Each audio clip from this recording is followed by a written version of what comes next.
Magandang buhay po sa lahat at welcome na welcome po kayo dito sa aking Mathematics Tagalog tutorial. Sa video na ito ay papaliwanag ko po sa inyo about division of binomial by a monomial. We're going to discuss how to divide trinomial by a monomial and also how to divide multinomial by a monomial. So ipapaliwanag ko po sa inyo step by step. Magpipresent po ako ng different examples from easy to average to difficult para maintindihan po ninyo yung lesson. To start with, we are going to recall the different polynomials according to number of terms. So we have monomial here. Monomial, it has only one term. For binomial, two terms. For trinomial, there are three terms. And multinomial or multinomial, we have four or more terms. So now we're going to divide binomial by a monomial or trinomial by a monomial and multinomial by a monomial.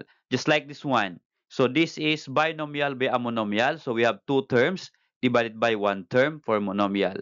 And also trinomial by a monomial. So we have three terms divided by one term. And for multinomial, four or more terms, we have 1, 2, 3, 4. So, 4 terms divided by 1 term.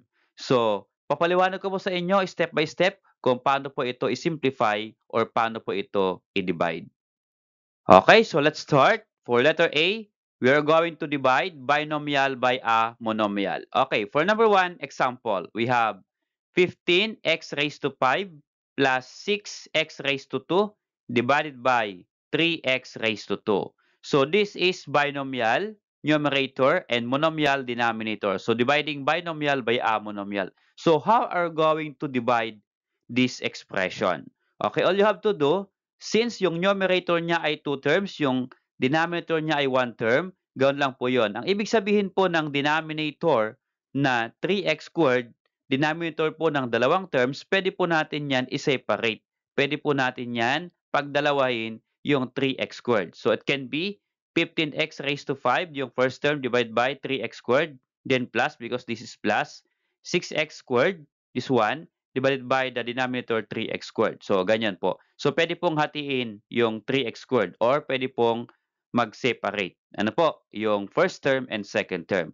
Now, we're going to divide here monomial by a monomial. Okay? Sa bawat terms po. So start po natin dito.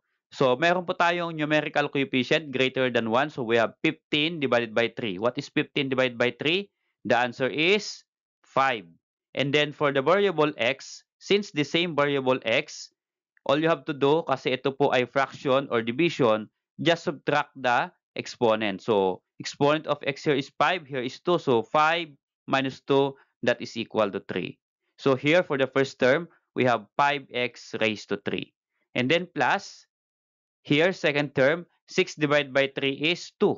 Okay, so plus 2, then x, subtract the exponent, 2 minus 2, that is 0. Okay, so according to the rule, dapat ang variable ay wala pong exponent na 0. So pag may exponent na 0, hindi po siya nakasimplify. So to simplify this one, applying the law of exponents, which is 0 exponent. So any number raised to 0, the answer is equal to 1. So magiging 1 po yung x raised to 0. And 2x raised to 0 is the same as 2 times x raised to 0. Kaya ito po ay 2 times 1. Okay?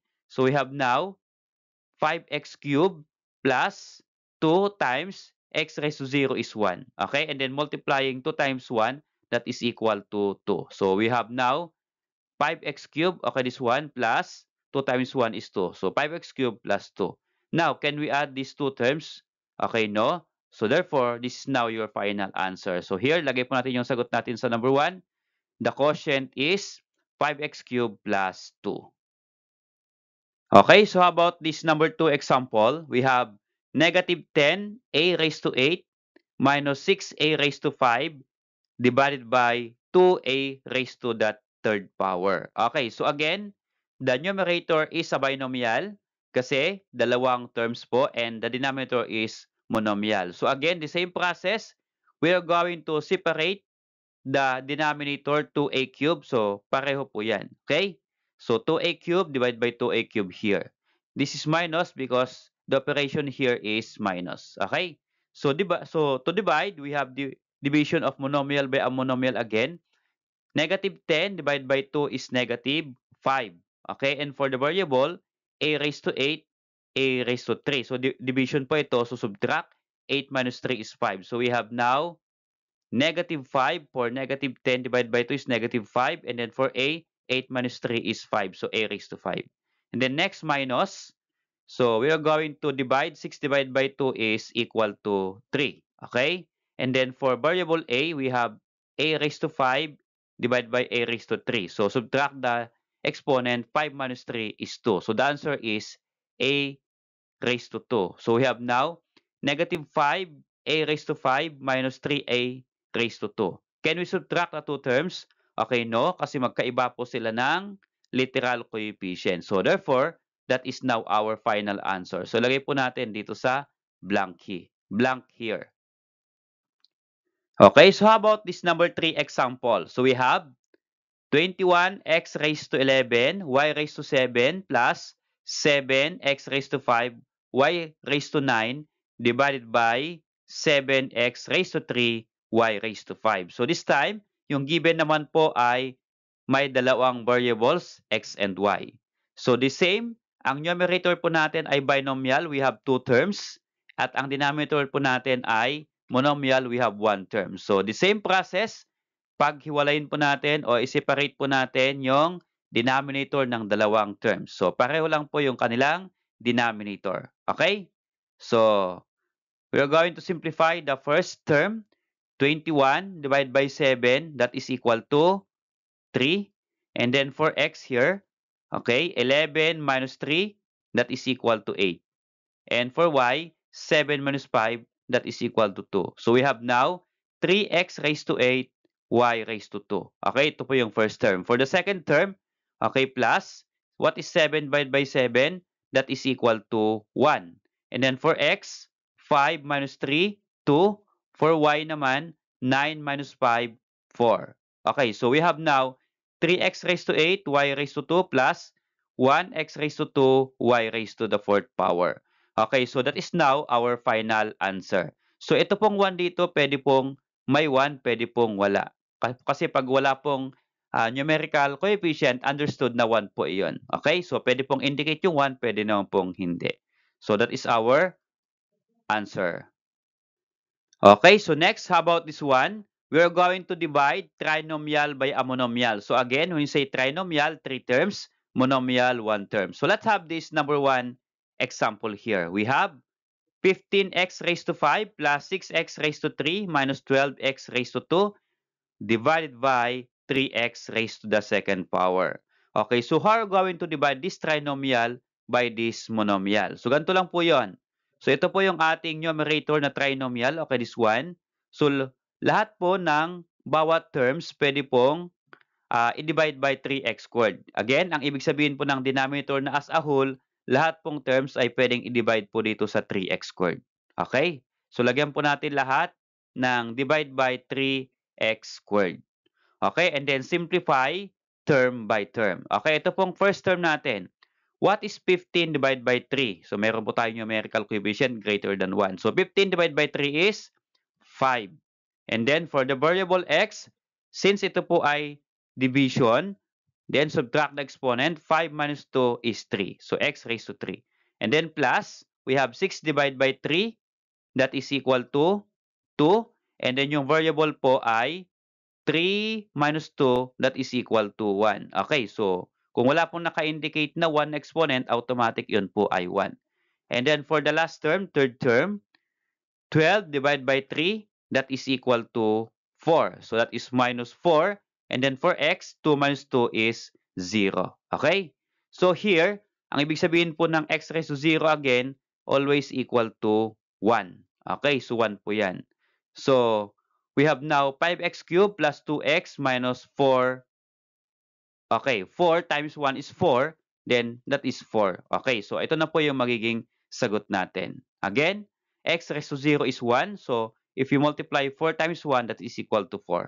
Okay, so this is now our final answer. We have 5x cubed plus 2x minus 4. For number 2 example, we have 10x raised to 4, y raised to 3 minus 25x raised to 3, y raised to 3 plus 5x raised to 2, y divided by negative 5x squared y. Okay, so again, ito po ay trinomial, pero dinagdagan ko na po yung variables. Dalawa na po yung variable bawat term. Okay, x and y. So again, we have this numerator. Okay, ito po yun, kinopya ko po dito. Ito pong denominator ulit, ibigyan po natin bawat isa yung ating terms. Okay, so we have divide by negative x squared y, negative 5x squared y, and negative 5x squared y. Okay, so lahat po ng terms ay i-divide po natin ng denominator na ito. Okay, so first term, we have 10 divided by negative 5, that is negative 2. Okay? And then for x, we have 4 minus 2, that is equal to 2 for x. And then for y naman, 3 minus, wala pong exponent na ka-indicate, automatic ito po ay 1. So 3 minus 1, that is equal to 2. So ito po yung quotient ng first term. How about second term? What is 25 divided by negative 5?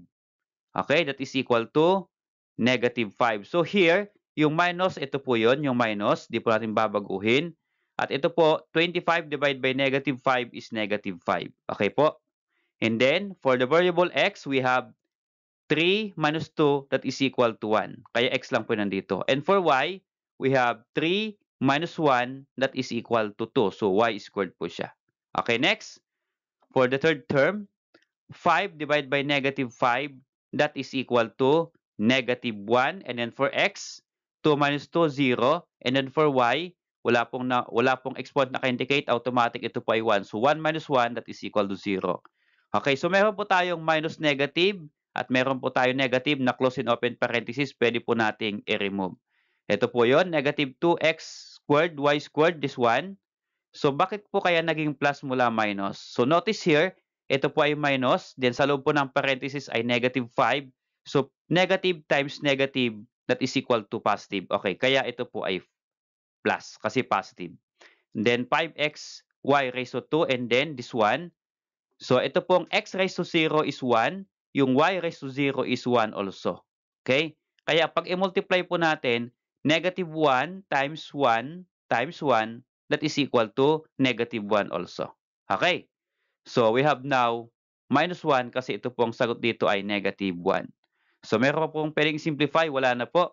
So therefore, ito po yung ating final answer. So we have negative 2x raised to 2, y raised to 2 plus 5x y raised to 2 minus 1.